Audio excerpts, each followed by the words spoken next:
Coucou Cocumo! Aujourd'hui, nous allons vous raconter une histoire un peu cocasse, celle d'une voiture retrouvée 62 ans plus tard. Mais qu'est-ce que c'est que cette histoire de voiture miniature? Monsieur Picard a récupéré cette voiture en faisant des achats dans un bureau de tabac et a vu ce modèle qui était exposé en miniature et de suite il est revenu 62 ans en arrière parce qu'il a été propriétaire du même véhicule et je pense que ses recherches ont démarré ce jour-là, le jour où il a retrouvé ce modèle réduit. J'ai trouvé ça au bureau de tabac et voilà, j'ai vu ça, putain, c'est ma voiture ça.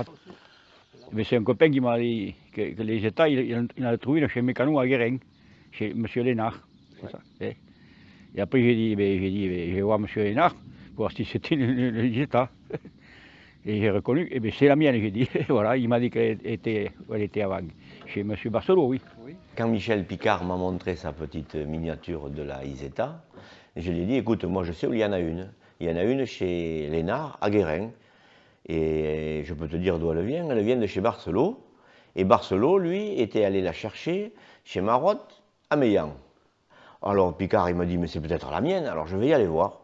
Et puis, de fil en aiguille, en fait, c'est son Isetta qui était parti chez Marotte. Marotte l'avait donné à Lénard, à Barcelot, et Barcelot l'a donné à Lénard. Bon alors, racontez-nous l'histoire de cette voiture, Michel.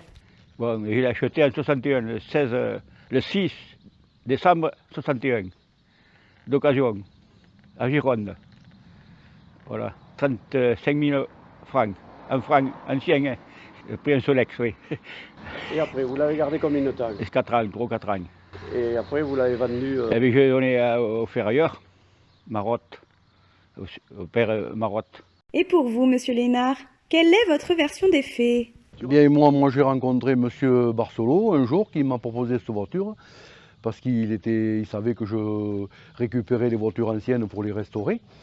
Mais malheureusement, il y a déjà quelques années, donc j'ai accepté de lui acheter pour conserver ce modèle qui est quand même un modèle rare et original, puisqu'elle n'a même pas de portière latérale, c'est la face avant qui s'ouvre pour descendre et monter dans le véhicule. Elle est quand même particulière cette voiture.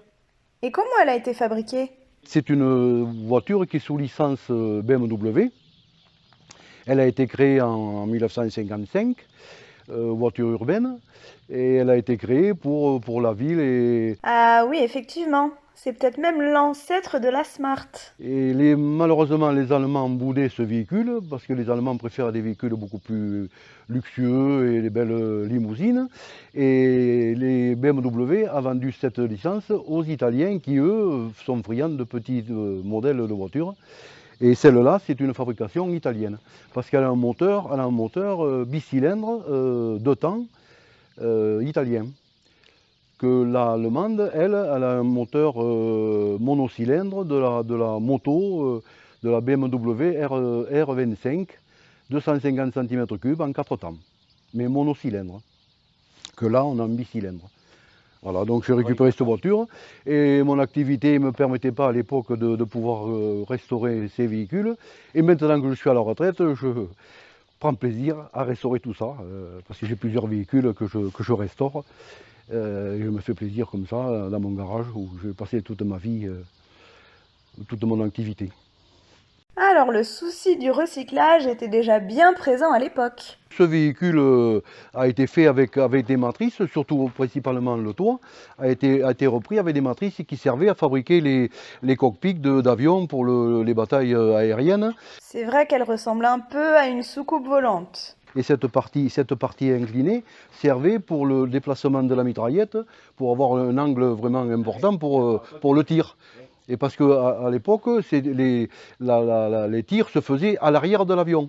Le pilote était devant, piloté, et les bagarres se faisaient à l'arrière du véhicule, de l'avion. C'est pour ça qu'il y a cette coupe-là pour le dégagement. Et les matrices servaient pour ça. Donc à l'époque aussi, on allait un peu à l'économie. Et là, actuellement, elle est en cours de restauration. Tout sort de peinture, donc j'ai plus qu'à remonter, à rhabiller le véhicule. Alors Michel, qu'est-ce que ça fait de retrouver sa voiture plus de 60 ans après?